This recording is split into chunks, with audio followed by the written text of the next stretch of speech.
Hi friends, welcome back to our channel. இன்னைக்கு நம்ம பார்க்க போற இந்த ஒரு அப்டேட்ல டிஎன்பிஎஸ்சி குரூப் 4 எக்ஸாமுக்கு ஆன்லைன்ல அப்ளிகேஷன் பண்ணும்போது சிஓஏ எக்ஸாம் சர்டிபிகேட் அப்படிங்கிறது டைரக்டரேட் ஆஃப் டெக்னிக்கல் எஜுகேஷன் நடத்தக்கூடிய அந்த சர்டிபிகேட் மட்டும்தான் வச்சு அப்ளை பண்ணணுமா அப்படின்னு சொல்லிட்டு நிறைய பேர் வந்து கமெண்ட் செக்ஷன்ல வந்து கேட்டிருக்கீங்க. இந்த வீடியோல பிரைவேட்டா நீங்க வந்து அதாவது நீங்க டிகிரி படிக்கும் போதே சிஓஏ எக்ஸாம் வந்து நீங்க வந்து எழுதி சர்டிபிகேட் வச்சிருக்கீங்க அப்படின்னா அந்த சர்டிபிகேட் எப்படி வந்து டிஎன்பிஎஸ்சி குரூப் 4க்கு வந்து யூஸ் பண்றது அப்படிங்கிற ப்ரொசீஜரை பத்தி இந்த வீடியோல இருந்து பார்க்க போறோம். இந்த வீடியோ வந்து ஸ்கிப் பண்ணாம ஃபுல்லா பாருங்க. பிரைவேட்ல நீங்க சிஓஏ படிச்சிருக்கீங்க அப்படின்னா அதை வந்து டிஎன்பிஎஸ்சிக்கு வந்து யூஸ் பண்ணலாமா பண்ணக்கூடாதா, அதை எப்படி வந்து நம்ம வந்து ஃபில்அப் பண்றது அப்படிங்கிற ஸ்டெப் பை ஸ்டெப்பான ப்ரொசீஜர் இந்த வீடியோல இருந்து நம்ம பார்க்க போறோம். வீடியோக்குள்ள போறதுக்கு முன்னாடி இப்பதான் நம்ம சேனல்ல நீங்க ஃபர்ஸ்ட் டைம் பாக்குறீங்க அப்படின்னா இந்த வீடியோவுக்கு கீழே இருக்கக்கூடிய ரெட் கலர் சப்ஸ்கிரைப் பட்டனையும் பக்கத்துல இருக்கக்கூடிய அந்த பெல் பட்டனை கிளிக் பண்ணி ஆளுங்கிறத எனபிள் பண்ணி வச்சுக்கோங்க. நம்ம சேனல்ல இருந்து போஸ்ட் பண்ணக்கூடிய ஒவ்வொரு லேட்டஸ்ட் அப்டேட்ஸும் ஈஸியா நீங்க மிஸ் பண்ணாம பார்த்து தெரிஞ்சுக்க முடியும். சரி வாங்க இப்ப நம்ம டைரக்டா வீடியோக்குள்ள போகலாம்.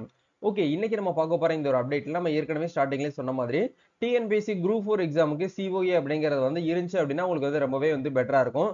அதாவது கம்ப்யூட்டர் ஆன் ஆஃபீஸ் ஆட்டோமேஷன் அப்படிங்கிற ரோல் போஸ்டிங் வந்து எங்கெங்கெல்லாம் இருக்கோ அதுக்குள்ள நீங்க வந்து என்ன ஆக முடியும் அப்படின்னா கவுன்சிலிங் மூலியமாக நீங்க அந்த ஜாப் வந்து உங்களுக்கு வாங்குறதுக்கு ரொம்ப ஈஸியா சூட்டபிளா இருக்கும் அப்படிங்கறதுக்காக தான் சிஓஇ சர்டிபிகேட் மோஸ்ட்லி நம்ம வந்து அதை ப்ரிப்பேர் பண்ணி அது மூலியமா எக்ஸாம் எழுதி நம்ம சர்டிபிகேட் வந்து வாங்குறோம். இப்போ நிறைய பேருடைய டவுட்ஸ் என்ன அப்படின்னா டைரக்டரேட் ஆஃப் டெக்னிக்கல் எஜுகேஷன், அதாவது நம்ம தமிழ்நாடு கவர்மெண்ட் நடத்தக்கூடிய அந்த எக்ஸாம்ல கலந்துக்கிட்டவங்க மட்டும்தான் இதுக்கு வந்து அப்ளை பண்ணணுமா அப்படின்னு சொல்லிட்டு நிறைய பேர் வந்து ஒரு கொஸ்டின் வந்து வைக்கிறீங்க.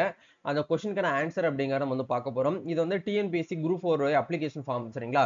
இதுல வந்து பாத்தீங்க அப்படின்னா நம்மளுக்கு எந்த இடத்துல கொடுத்துருப்பாங்கன்னா எஜுகேஷன் குவாலிஃபிகேஷன் அப்படிங்கிற அந்த இடத்துல வந்து நம்மளுக்கு ஒரு இடத்துல கேட்டிருப்பாங்க. அதாவது certificate course in computer and office automation, இந்த கோர்ஸ் நீங்க வந்து பண்ணிருக்கீங்க அப்படின்னா நீங்க என்ன பண்ணணும் அப்படின்னா இந்த இடத்துல எஸ் அப்படிங்கிற இந்த ஆப்ஷன் வந்து கொடுப்பீங்க. அப்படி எஸ் கொடுத்தீங்க அப்படின்னா இந்த இடத்துல கொடுத்துருக்காங்க பாருங்க, நீங்கள் பெற்றிருக்கும் கல்வி தகுதியானது அறிவிக்கையின் படி உள்ள கல்வி தகுதியா அல்லது அதுக்கு இணையான கல்வி தகுதியா அப்படின்னு சொல்லிட்டு கேட்டிருக்காங்க. அதாவது நோட்டிபிகேஷன்ல கொடுத்திருக்கக்கூடிய அப்டேட் படி அது வந்து ஒரு நிர்ணயிக்கப்பட்ட கல்வி தகுதியா இல்ல அதுக்கு வந்து ஒரு இணையான கல்வி தகுதியா ஈக்குவலன்டான ஒரு குவாலிஃபிகேஷன் அப்படின்னு சொல்லிட்டு கேட்டிருக்காங்க.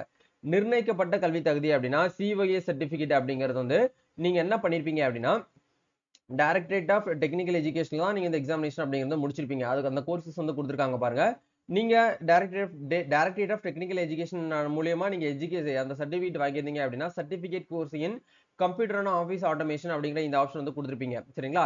சில பேர் வந்து என்ன பண்ணிருப்பாங்க அப்படின்னா டிகிரி படிக்கும் போதே வந்து ஒரு கொஸ்டின் ஒரு சப்ஜெக்ட் வந்து அதில் வந்து ஆட் பண்ணிருப்பாங்க. அதுலயுமே உங்களுக்கு வந்து சர்டிபிகேட் வந்து வந்திருக்கும், சரிங்களா? அப்படிங்கிறதுனால degree or diploma in computer science, computer application, computer engineering, information technology, software டெக்னாலஜின்னு சொல்லிட்டு உங்களுக்கு தனியாக இந்த இடத்துல வந்து கொடுத்துருக்காங்க. நீங்க டிகிரி படிக்கும் போதே உங்களுடைய சப்ஜெக்ட்ல வந்து கம்ப்யூட்டர் ஆன் ஆஃபீஸ் ஆட்டோமேஷன் இருக்கு அப்படின்னா நீங்க இந்த இடத்துல வந்து டிக் பண்ணிக்கணும்.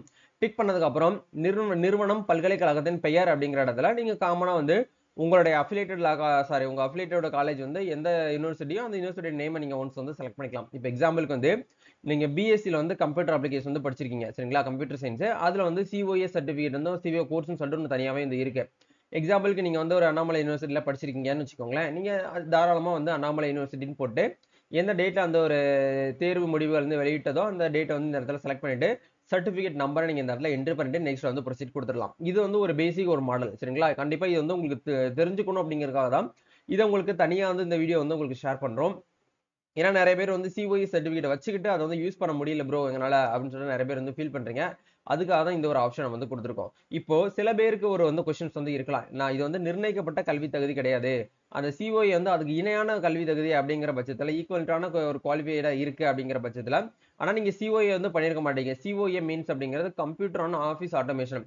நீங்க வந்து இந்த டிசிஏ, ஹெச்டிசிஏ இந்த மாதிரி எல்லாம் வந்து படிச்சீங்க அப்படின்னா அதுவுமே வந்து சிஏக்கு வந்து சிஓஏக்கு வந்து ஒரு ஈக்குவலான ஒரு கல்வி தகுதி அப்படிங்கிற பட்சத்துல இந்த ஆப்ஷன் வந்து செலக்ட் பண்ணீங்க அப்படின்னா ஒரு பாப்பப் வரும். இந்த பாப்பப்ல கவனமா நீங்க என்ன பண்ணணும் அப்படின்னா வந்து படிக்கணும், சரிங்களா? நீங்கள் இணையான கல்வி தகுதியினை கொண்டிருந்தால் அதற்கான அரசாணையில் உள்ள விவரங்களின் அடிப்படையில் நீங்க வந்து இருக்க வேண்டும் அப்படிங்கிற கொடுத்திருக்காங்க. அந்த அரசாணையானது இந்த பதவிக்கான அதாவது அறிக்கை வந்த நாளில அல்லது அதற்கு முன்னரா வெளியிட்டு இருக்க வேண்டும் அப்படிங்கிற வந்து கொடுத்திருக்காங்க.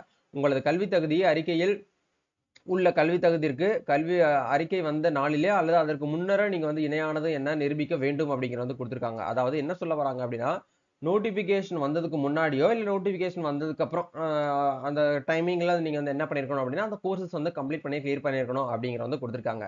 இது எல்லாமே இந்த பாப்பப் நீங்க வந்து படிச்சு பார்த்துட்டு ஓகே அப்படிங்கிற இந்த ஆப்ஷன் கொடுத்துட்டு சோ இந்த இடத்துல இணையான கல்வி தகுதி முதன்மை பாடத்திட்டத்துடன் குறிப்பிடவும் அப்படிங்கிற இடத்துல நீங்க என்ன பண்ணணும் அப்படின்னா, நீங்க என்ன படிச்சிருக்கீங்களோ, அதாவது எக்ஸாம்பிளுக்கு நீங்க வந்து எம்எஸ் ஆஃபீஸ் அந்த டிசிஏ இப்ப நான் வந்து டிப்ளமோ கம்ப்யூட்டர் அப்ளிகேஷன் நம்ம சொல்லுவோம். நீங்க வந்து டிசிஏ அப்படிங்கிற ஆப்ஷன் நீங்க இந்த இடத்துல இருந்து போட்டுட்டு, ஸ்லாஷ் உங்களுடைய மெயின் சப்ஜெக்ட் என்ன அப்படிங்கிறதுல இந்த இடத்துல கம்ப்யூட்டர் அப்ளிகேஷன் அப்படிங்கிறத நீங்க என்ன பண்ணிக்கலாம் அப்படின்னா, இந்த இடத்துல வந்து நீங்க வந்து டைப் பண்ணிக்கலாம். சரிங்களா?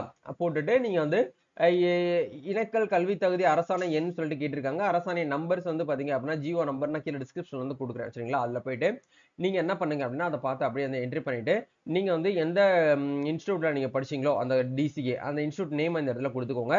அப்படி அந்த இன்ஸ்டிடியூட் நேம் வந்து இதுல வந்து ஷோ ஆகல அப்படின்னா, அதர்ஸ் அப்படிங்கிற இந்த டேப குடுத்துட்டு, அந்த இன்ஸ்டிடியூட் நேம இந்த இடத்துல நீங்க வந்து மென்ஷன் பண்ணணும்.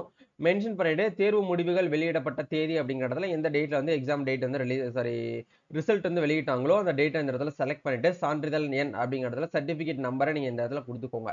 சப்போஸ் வந்து உங்களுடைய அந்த கோர்ஸ் கம்ப்ளீட் சர்டிபிகேட்ல சர்டிபிகேட் நம்பர் வந்து பிரிண்ட் ஆகல அப்படின்னா, நீங்க ரெஜிஸ்ட்ரேஷன் நம்பர் கண்டிப்பா இருக்கும். இல்ல என்ரோல்மென்ட் நம்பர் இருக்கும். இல்ல பதிவுன்னு சொல்லியிருக்கும். அதுல ஏதாச்சும் ஒரு நம்பர் இந்த இடத்துல அத நீங்க வந்து போட்டுக்கலாம். சரிங்களா? போட்டுட்டு நீங்க என்ன பண்ணுங்க அப்படின்னா, நெக்ஸ்ட் வந்து ப்ரொசீட் குடுத்துக்கோங்க. இது வந்து சிஓஏக்கு மட்டும் தான் வந்து பொருந்தும். அ பிரை அ நெறைய பேர் வந்து பார்த்தீங்க அப்படின்னா, டைப் ரைட்டிங்கும், ஷார்ட்டனும் நாங்க வந்து பிரைவேட்ல வந்து பண்ணியிருக்கோம்.